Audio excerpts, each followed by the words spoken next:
Sa ating balita, iprinesenta kay Pangulong Ferdinand R. Marcos Jr. ang 8 bagong Petroleum Service Contracts o PSCs ng Department of Energy. Layo nitong pasiglahin ang paghahanap ng likas na yaman ng langis at hydrogen sa bansa. Ayon sa Pangulo, target ng mga bagong kontrata na magsulong ng seguridad sa enerhiya, paglikha ng yaman at pagbubukas ng mas maraming trabaho para sa mga Pilipino.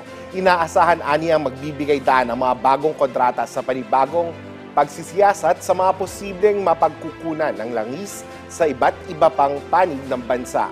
Inaasahang makakatulong din ito upang mabawasan ang pagdepende ng Pilipinas sa inaangkat na produktong petrolyo mula sa ibang bansa. Iginawad ang service contracts 80 at 81 sa BARM na magbibigay daan upang muling bubuksan ang exploration activities sa katimugang bahagi ng Sulu Sea. Habang iginawad naman ang SCs 82, 85 at 86 sa Cagayan, Cebu at Northwest Palawan na kilalang may potensyal sa langis. Nakatuon naman sa exploration ng native o natural gas ang SC 83 at 84, giit ng DOE. Inaasahang magbibigay sigla ang mga bagong kontratang ito sa upstream petroleum industry ng bansa at makakaakit ng mas maraming dayuhang mamumuhunan.